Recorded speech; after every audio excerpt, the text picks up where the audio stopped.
We're going to be focusing more on indie games this year, and it begins today. Let's go!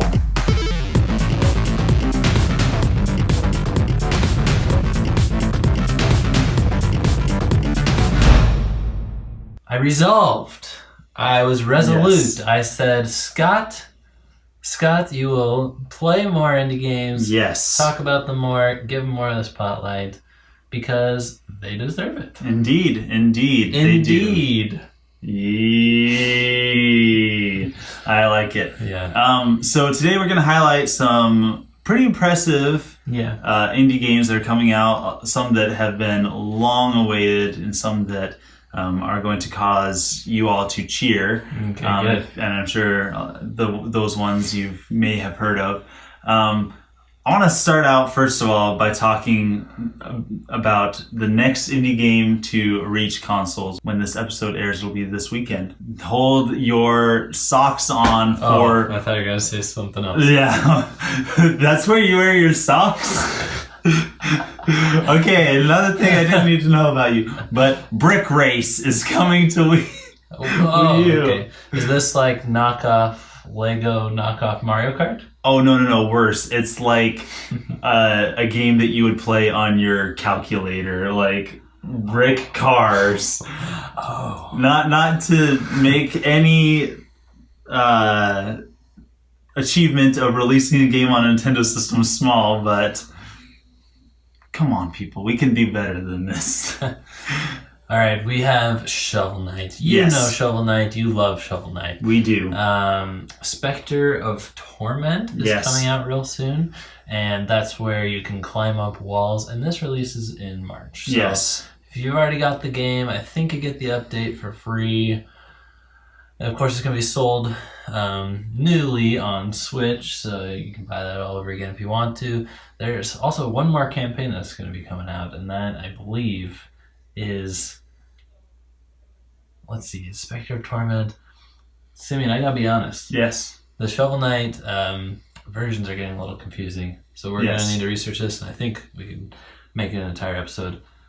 Indeed. Explain it all. We got to do more in depth on Shovel Knight because it's pretty cool. I can't. They just keep adding. They're renaming things. I think the original game is now renamed Shovel of Hope, and I think Treasure Knight's campaign is Treasure Trove. Okay. But we're going to clear this all up for you when we can research more specifics. In a future episode. But more Shovel Knight content is coming out in March, which is just crazy because this Kickstarter campaign has just been paying off for years. Mm-hmm. It has. It's awesome. They need to make a sequel, though. We want more of Shovel Knight. Yeah. But these other renditions, I know Plague of Shadows was a blast, so I'm looking forward to this one as well. SNIPPERCLIPS. Have you seen the clips of SNIPPERCLIPS? Oh, I've snipped the clips. You snipped them clips. Now, are you certain this is indie? So, upon further inspection, SNIPPERCLIPS is an indie development studio alongside of Nintendo developing this. Whatever that is, a second-party indie, which is really kind of a bizarre distinction, but it looks like a blast. I've heard, of course, Zelda was like the game of the show at the Switch presentation, but everyone's second favorite is not ARMS, Splatoon 2, or Mario Kart. It's this game. Wow. People are having a blast with this. Looks like an excellently thought out puzzle. Yeah, we would have to work together. You would yell at me a lot. Oh, yes. It's funny for the viewers. I would cry afterward, but it might be fun. If you want a preview of what us playing this game is going to look like, go back and watch our Chariot Let's Play. Okay.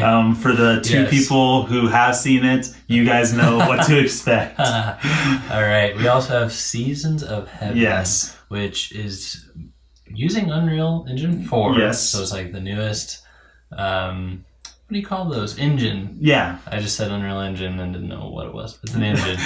And which is awesome because it just looks super realistic. That's what the AAA games are being made. Yeah. And it's all about this dog and this boy. And from the footage, it looks like you can switch back and forth and play as each of them.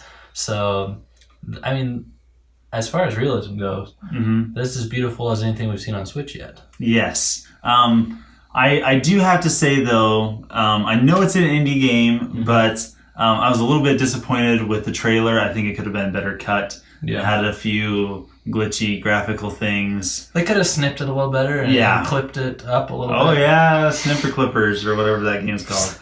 Snipper Clips. I was gonna say Snipper Clips the first time, but it didn't. It sounded like Clipper Ships, which didn't make sense to me. But no comment. I don't know. This game, like the first few seconds of the trailer, I was like, "Wow, this looks really cool." And then, like as the trailer went on, I got a little less excited. Because you're like, whoa, where is this going to go? And then it doesn't go anywhere. Yeah, it doesn't go anywhere. The game probably will. The gameplay looks like it's going to be a lot of fun. Yeah. It has that flat line in the background, which I don't think is very subtle. I haven't read the novel, but I'm guessing that somebody dies. Just in something being called Seasons of Heaven, I'm guessing it's going to be a sob story about a boy dying. I'm sorry if I ruined the novel for you if you're trying to make it through there. What if the dog dies? Hey, I could be wrong. The dog might die. Are you saying this game? And the dog might have been hooked up to the machines and went flatlining. Are you saying this is based off a book? An actual book? It is. It's based off of a novel. Wow. I'm sorry for those of you who I've ruined that for. Or have ruined it for because you love the novel and I'm making fun of it now. Oh Let's move on. The one that we have been... At least a lot of people have been waiting for a very long time. Yooka-Laylee. It looks awesome. It looks like a blast. I wasn't a fan of Banjo-Kazooie. I played probably all of 20 minutes of it. Yeah, me either. This game comes out April 11th. It'll probably take like the best parts of Banjo and Kazooie and not do the rest. No. You know, like if you were to remake a Donkey Kong 64 game, you wouldn't have 90 types of collectibles and stuff like that. So this is shaping up well. It looks awesome. I know there's been delays and stuff. I know that Wii U owners are disappointed, but I mean, Shovel Knight is in the game. That's super cool. Yeah. It just looks great. Like I said, not a fan of Banjo and Kazooie, not because I hate it, but because I never won an N64, etc. But this game got me excited to play it. Will you be the Laylee to my Yooka? Laylee to your Yooka. We'll try it out. I'm not going to marry you if that's what you're asking. I think they're platonic. Okay, I hope so. Is it developed by Platonic Games? I don't know. Is that what it's called? That would be a really good joke. That would be a really good joke. Let's just say yes, it is. Yes, for assuming that our joke is hilarious. Stardew Valley. Oh yeah. Which is what exactly? It is a lot like Harvest Moon. It's a big hit. Yes. The people that have played this game do not stop talking about it. Like I was listening to the Game Informer podcast, great show, and the host is like his game of the year or whatever. Yeah. And they're in the office arguing about like what was going to make their top 50 moments in gaming from 2016 list, and he was pushing for like when you pay off the community center or whatever. And Holy cow. Someone else was arguing with him. No, the best moment of the year was when you sell your first big batch of plums or whatever. Oh my goodness, what? I don't get it, but it looks good. See, I thought it was a joke because this past week I saw somebody's like top 10 games of the year. I think it was Space Hamsters. And he was going through all these, cool games and stuff. And he's like, I had a blast. And then they plop this game in the number one spot. I thought it was a joke. You thought the record scratch sound was going to come. Yeah, I did. And oftentimes I do expect that when I watch those videos. And usually I'm surprised. And I was very surprised. So apparently this is a gripping Yes. Maybe not my cup of tea, but still pretty cool. Pretty cool. There's also Rime. Yes. Which is kind of cartoony. You're kind of this angel-y person. It looks like an indie Zelda / Kid Icarus kind of game. And it has Breath of the Wild-y art style, color palette kind of thing going on. And I've seen some comparisons drawn to Eco and stuff like that. When I saw this trailer, I got really excited because to me, it looks... it drew imagery from Okami, the plants blooming and stuff like that. I got really excited because I hadn't heard about this until I did research for this episode. So when I saw that trailer, this might be my most look forward to indie game of the year. And if you are interested in this game, look up the development cycle because it got like announced and then canceled. Now it's back, and this has been like a 4-year ordeal. So it's kind of cool that we're finally getting it. Let's hope it's good. Yes. Has Been Heroes, which is totally a cool idea for a game. These old codgers who used to be, you know, medieval heroes in their time, and now they're, you know, bent over and walking with canes and still kicking tail. Did we ever play Trine together on my Wii U? No, but I've played a little bit on my PC. I didn't say you could do that. I know. Sorry. Comes out March 28th. It's the same developers as Trine. And what I really like is it's like partially RPG and partially tower defense. Like the rows of people are moving in on you, but as you're attacking them, they have health meters and like, you know, super effective and damage counts and stuff going on. So it's a nice blend of those two things. And it's he described it in the trailer as a roguelike, which to me scares me. Those kind of games give me anxiety. A roguelike, is Rogue a good game? Yes, Rogue is a very, very old game. Roguelike basically means permadeath. And so games like this give me anxiety thinking about them.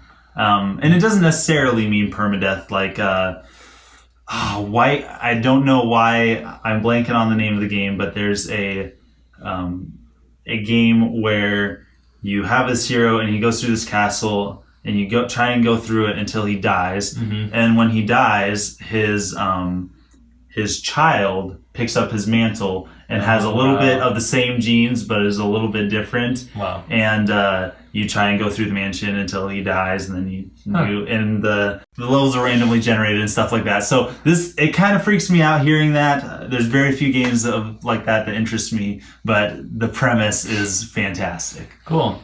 And if you like permadeath type games, check out Ryan's Nuzlocke playthrough of Pokemon Crystal. Absolutely. It's fantastic. And then lastly, we have Redout, which I wrote 2 words in our notes about, and you wrote 2 words. I wrote HD F-Zero. Yes, and I wrote looks cool. It does. And I don't know if I'm confusing this with a different game, but Fast Racing Neo.